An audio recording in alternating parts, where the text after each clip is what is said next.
Do Evangelho segundo São Mateus.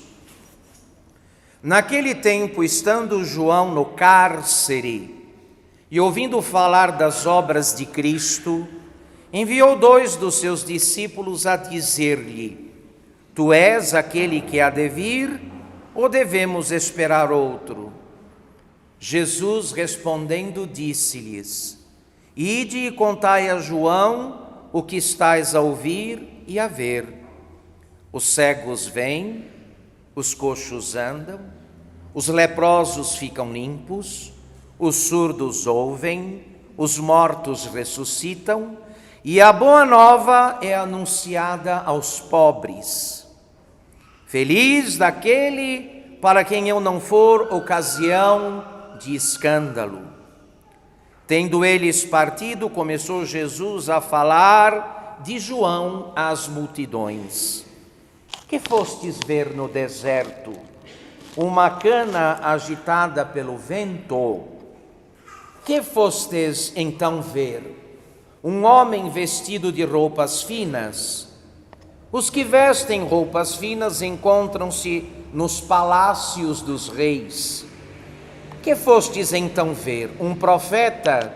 Sim, eu vou-lo digo, ainda mais que um profeta. Porque este é aquele de quem está escrito: Eis que eu envio o meu anjo adiante de ti para preparar o teu caminho. Em nome do Pai, e do Filho, e do Espírito Santo. A missa de hoje teve o seu introito, ou a sua introdução, o tema da missa. É o verso 30 do capítulo 30 da profecia de Isaías. Então, emprestando a sua voz ao Espírito Santo, o profeta Isaías diz: Povo de Sião, eis que o Senhor virá salvar as nações. O Senhor fará ouvir a glória da sua voz na alegria do vosso coração.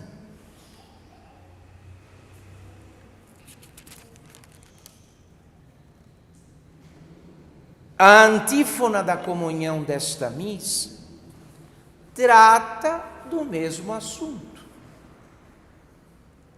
Do profeta Baruque, no capítulo 5. Jerusalém, levanta e vê a alegria que te enviará o teu Deus.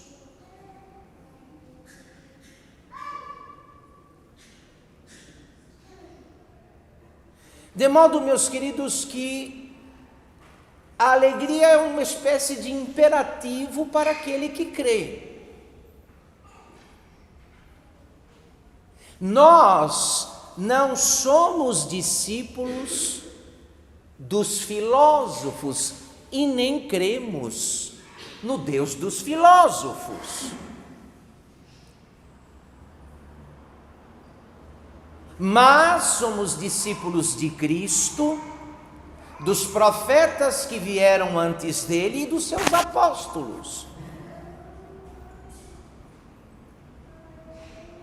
E se os senhores lembram aquela teologia condensada do catecismo católico, se os senhores se lembram bem, daquele tema que trata do ser de Deus, de quem é Deus, nós precisamos recordar que Deus é infinitamente feliz, possuindo-se a si mesmo, em si mesmo, não precisando de nenhuma criatura que oscila, nada que começa um dia e termina no outro, não precisando de nada do que está criado. Deus é feliz em si mesmo, para sempre.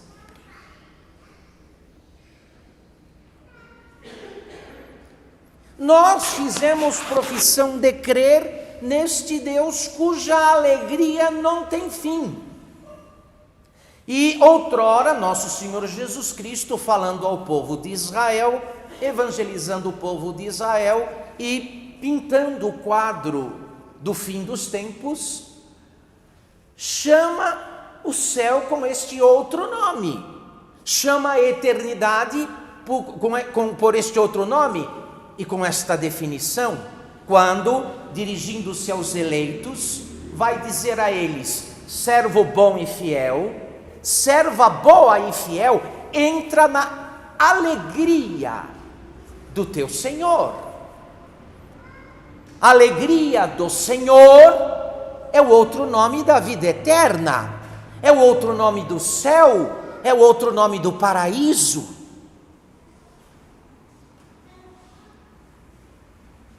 E não me parece que isso esteja claro para a boa parte dos cristãos. Vejam os senhores e as senhoras, uma mãe que tem uma gestação difícil, que sofre durante os 9 meses, preparando-se para o parto do seu bebê. Nascendo o bebê, ela entra em plena alegria, nem se recorda mais dos sofrimentos e dos problemas que teve que enfrentar. Um doente qualquer que é diagnosticado com uma enfermidade muito grave, mas os médicos lhe dizem: o senhor tem um problema sério de saúde, mas nós temos o tratamento. Não é um tratamento fácil, mas se seguirmos o protocolo, o senhor vai ficar bom. Ele se alegra, se sujeita a todos aqueles procedimentos, muitas vezes dolorosos, mas com a viva esperança de chegar à cura. Deveríamos, do ponto de vista da nossa fé, viver nesse tipo de clima e de atmosfera, não obstante os intermináveis problemas desta vida, porque não é possível estar aqui sem eles. Sabemos muito bem a que fomos chamados, a tomar parte naquela alegria que é Deus, na qual Deus está, na qual Ele é, e que, tendo na eternidade decidido nos criar, pensou consigo: eu vou criá-los para dar-lhes a minha alegria.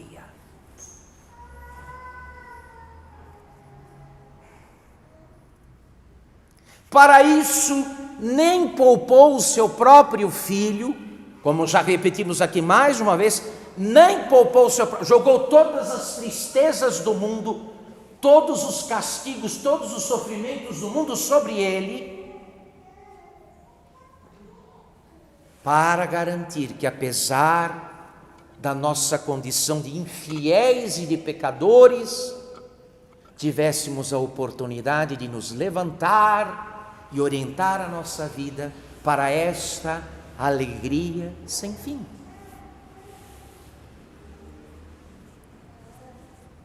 Não me parece, infelizmente, que seja esta propriamente a nossa esperança.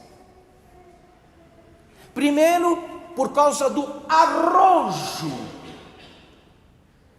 por causa desse tipo de gula com a qual nos lançamos de cabeça sobre tudo que não é Deus, brigando com as criaturas, teimando com elas, de que elas têm o dever de nos dar o que nós queremos, de ser o que nós planejamos, e elas não podem, porque são defeituosas como nós, são efêmeras e passageiras como nós, são deficientes como nós.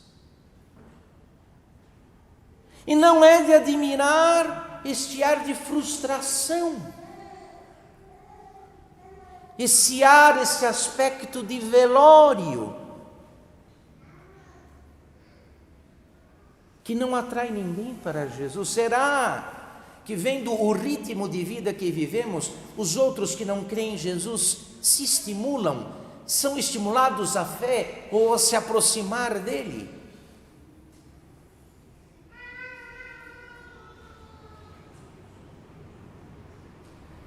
Se a alegria do Senhor, que inclusive nos está ordenada pelo Espírito Santo nesta missa,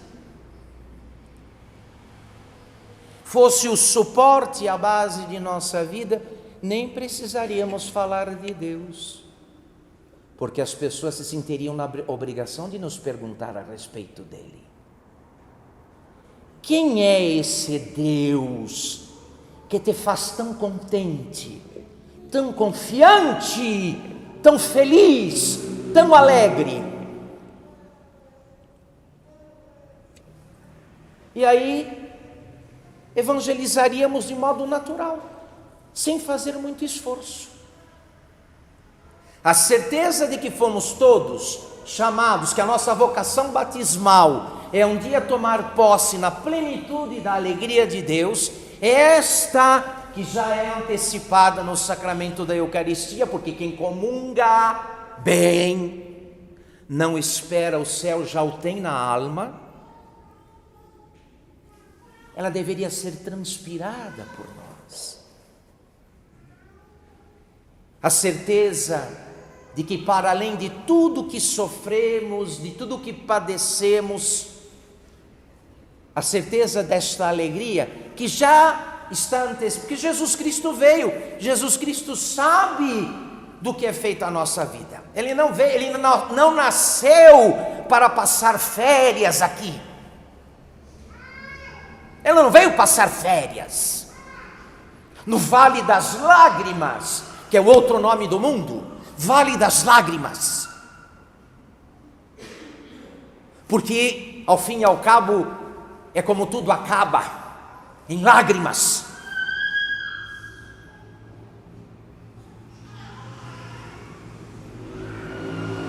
Ele sabe melhor do que ninguém do que é feita a nossa vida. Ele sabe.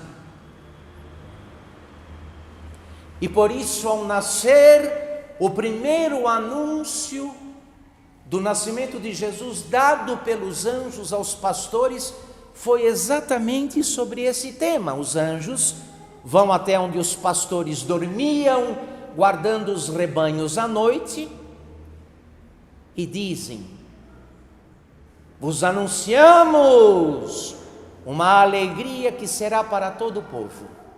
Hoje vos nasceu na cidade de Davi um Salvador, que é o Cristo Senhor.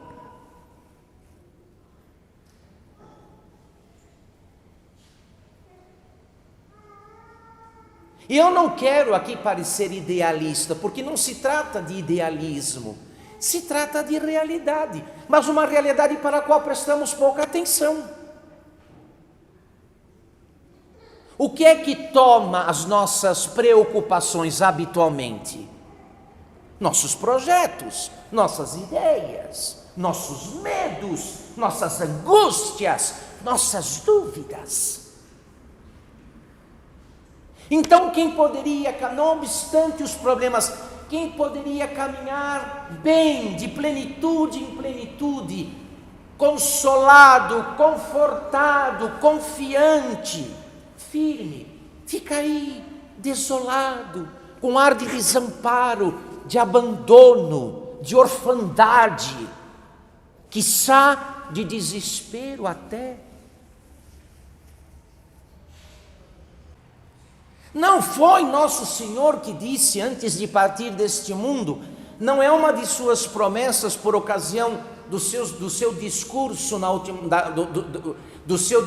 na última ceia: eu vos darei uma alegria que ninguém poderá tirar de vós.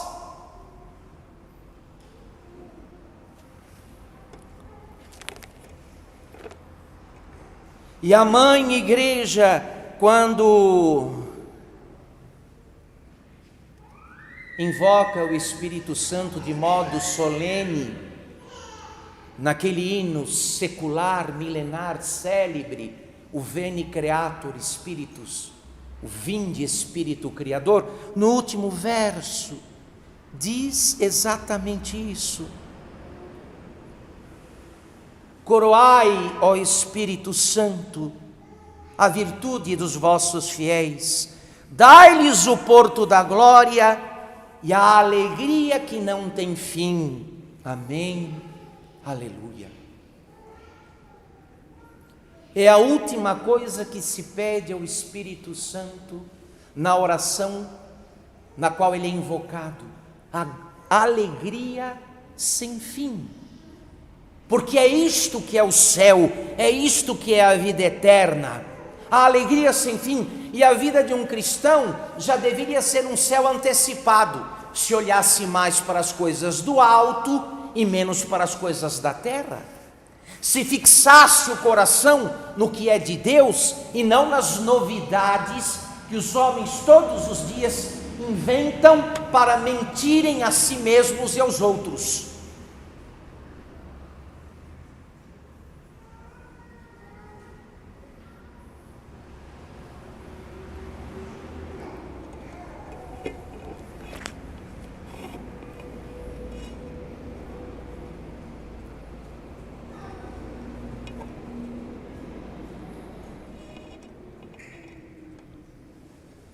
Nada manifesta mais a virtude da gratidão e do reconhecimento do que um caráter alegre. É isso. Quem sabe que é amado por Deus, cuidado por Deus, amparado por Deus, quem sabe que nunca está sozinho,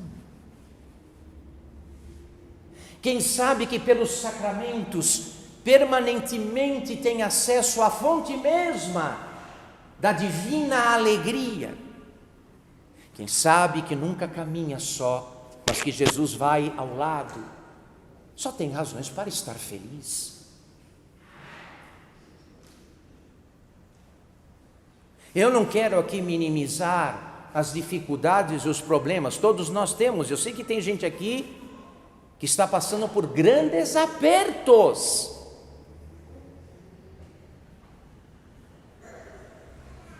Mas não é conforme a fé, meu querido irmão, pedir a Deus que as coisas fiquem segundo a nossa medida. Não é conforme a fé cristã. Pouco importa para quem está animado, quem é conduzido pelo Espírito Santo, saúde, doença, riqueza ou pobreza, o apoio dos homens ou a crítica dos homens, isso tudo fica relativo.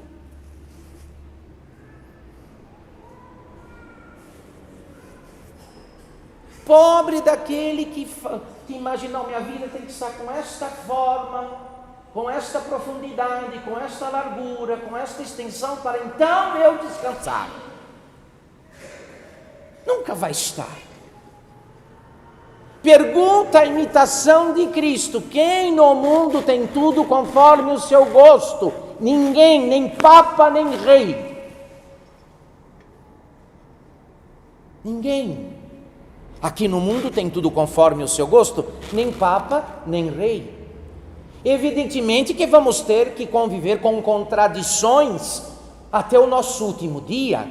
Não tem ilusões. Mas está entre nós e quer estabelecer sua morada em nós, aquele a respeito do qual o Pai disse mais uma vez nos Santos Evangelhos: este é o meu Filho amado, no qual ponho a minha alegria. Ele é o meu paraíso, Ele é todo o meu contentamento. Que os homens lá fora que não conhecem esta boa nova, que não ouviram este Evangelho, errem A gente compreende. É compreensível que as pessoas que não têm esta luz da fé acabem indo de engano em engano e de ilusão em ilusão, até chegarem no final dos seus dias decepcionados, dizendo: mas o que eu fiz da vida? O que a vida fez de mim? Nós não temos esse direito. Os discípulos de Jesus Cristo não têm este direito. Se os senhores prestaram atenção, se os senhores ouviram bem a primeira leitura desta missa, a epístola da carta aos Romanos, o apóstolo São Paulo chama Deus de Deus da consolação. Deus da consolação.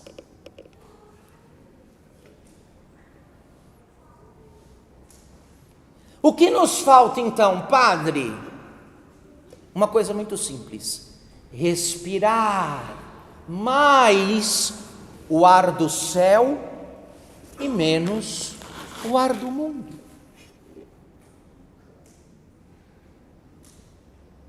E essa respiração celeste e espiritual não tem outro nome a não ser oração. Oração.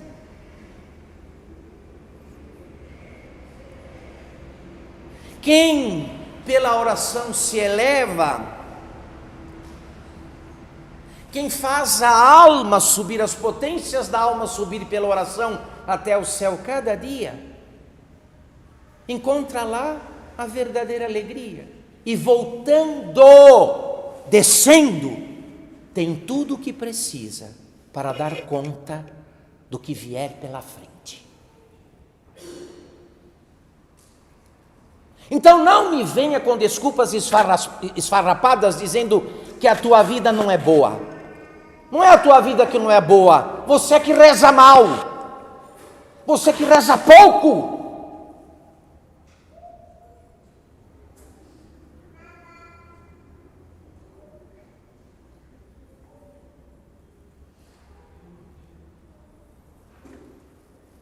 Supliquemos ao nosso bom Deus que nos dá a graça de, neste tempo de advento, neste itinerário no qual entram aqueles que querem ir ao encontro do Senhor que vem, como é o nosso caso, não é? Descobrir ou redescobrir que apesar de tudo, apesar do mundo em torno que se desfaz, que se derrete, que se dissolve no mal, na imoralidade, nos vícios e no pecado,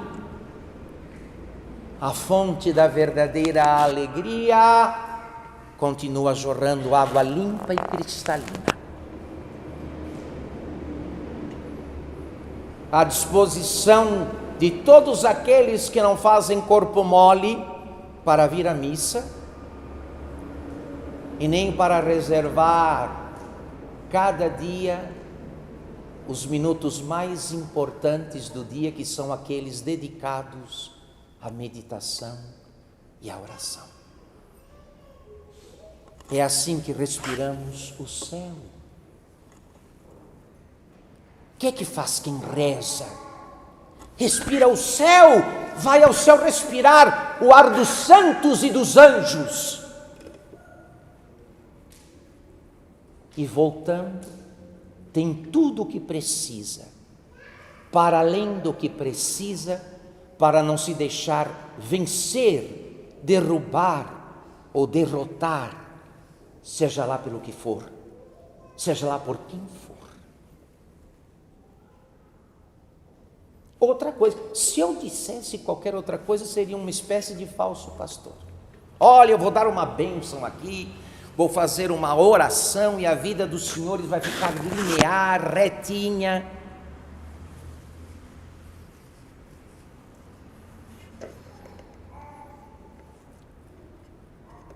Desde o desde a queda de nossos primitivos pais, o mundo mudou de nome. E mudou, o nosso endereço mudou.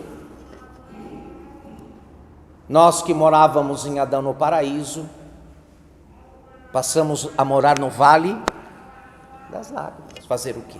No Vale das Lágrimas. Mas Deus não esqueceu de nós, meu Senhor e minha Senhora, meus caros irmãos e irmãs.